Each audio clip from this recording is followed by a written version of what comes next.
Assalamu alaikum wa rahmatullahi wa barakatuhu. Welcome to class 6 students. We'll be learning a new lesson in English literature, and that is Saving the Tiger. So we all know that tiger is a national animal, right? Of which country? Yes, it is a national animal of India.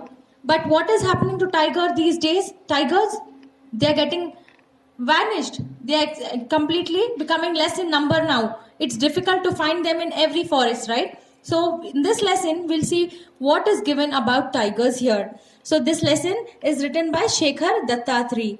So Shekhar Dattatri is an award-winning wildlife filmmaker and conservationist. So this person who has written this lesson, he has won many awards in making wildlife movies, and moreover he is a very well-known conservationist in the sense he works for conservation. He has written 3 children's books and number of articles on conservation, wildlife and filmmaking. So he's written many of the children's book, and moreover he's written about conservation and about wildlife and also about filmmaking. So here, let's begin the lesson. 119, first paragraph. I was 19 when I saw my first tiger in the wild, and it was ever bit as thrilling as I had imagined. I was in Kanha Tiger Reserve in Madhya Pradesh, seated on a young tame elephant that was barely 6 feet tall. So here the author is telling that he was just 19 years old when he saw the tiger for the first time, and he was telling it was a very nice experience for him. And where did he see? He saw it in the Kanha Tiger Reserve. That is, he saw it in a forest which was located in Madhya Pradesh. And how did he see? He was sitting on the young elephant who was just 6 feet tall. The elephant and its teenage mahout were being trained to track tigers by more experienced trackers on much bigger elephants. So here, the elephant and its teenage mahout is a person who is well versed in training the elephants. So he was sitting on an elephant with the elephant trainer, and what were they doing? They were tracking the tigers. This means they were going to places where tigers were coming.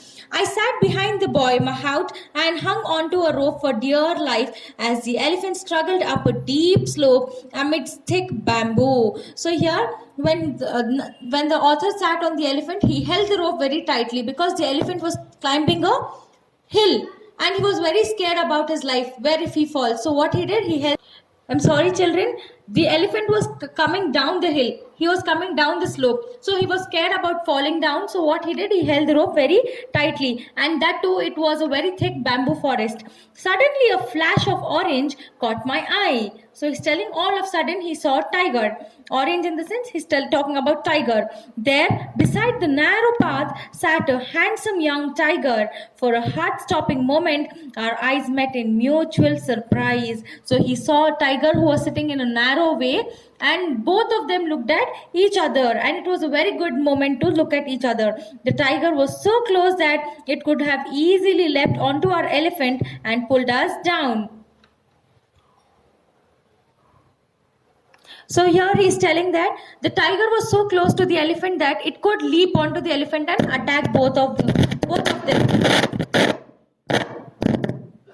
Even the elephant as well as the people sitting on the elephant. And then the tiger was so close that it could have easily leapt onto our elephant and pulled us down. But it just sat there calmly. But it didn't harm anybody. It just sat calmly without doing anything.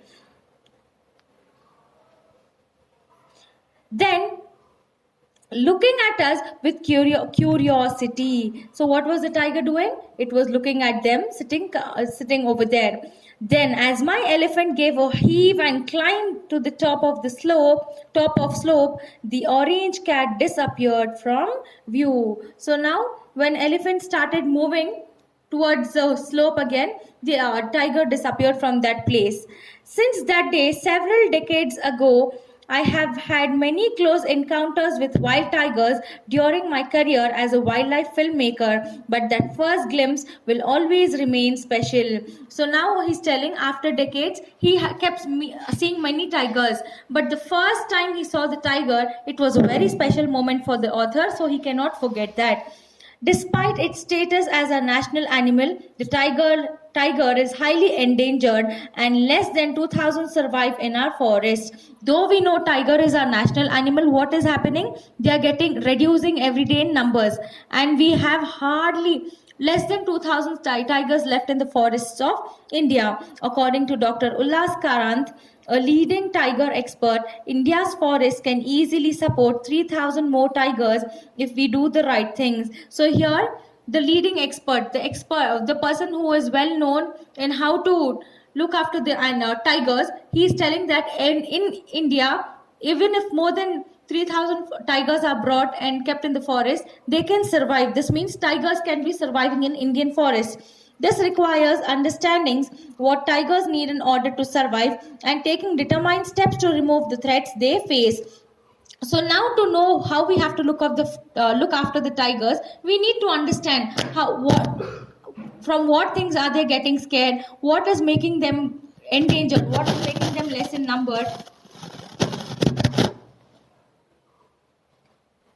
So here we need to know how we have to look after the tiger. So this needs a deep study. Who is telling this? Dr. Ullas Karanth. Most of us are aware that tiger poaching is a major threat. Every part of the tiger, be it its skin, bones, or body parts, is in high demand in China and parts of Southeast Asia, where the skin is used for decorative purposes and the bones and body parts are used as ingredients in traditional medicine. So what are we doing? We are killing the tigers and utilizing every part of the tiger.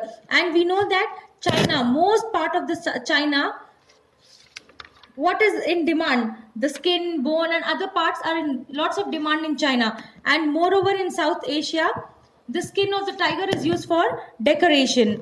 And apart from all this, bones and the body parts, whatever are left, are used in medicines. So see the importance of tiger. Even if it is surviving, it's required. Even after its death, we require every part of the tiger. Although there is no evidence of the efficacy of tiger products in treating illness, deep-rooted superstitious beliefs fuel the increasing demand. But here, author is telling that we do not know how far the bones and other body parts of tigers are used for treatment. But still, it is a superstitious belief. All those beliefs, if we do like this will happen. If we use this, it will get cured. All these beliefs are making the killing of tiger in high demand. With tigers having been driven to extinction in most other Asian countries, national parks and sanctuaries have become the main target of poachers. So what are these tiger hunters doing? They are attacking the national parks. They are mostly coming to the national parks and trying to take away the tigers. Two other factors worsen the impact of tiger poaching: habitat destruction and the poaching of prey animals. So apart from these tiger poachers, there are two other facts. What are they? That is habitat destruction. This means destroying the forest and converting into important buildings. Because of that, tigers become endangered and they come in the hands of hunters. And the other reason is poaching of prey animals, going and catching hold of the animals what they eat. So if they don't have their food, can they survive? No, right?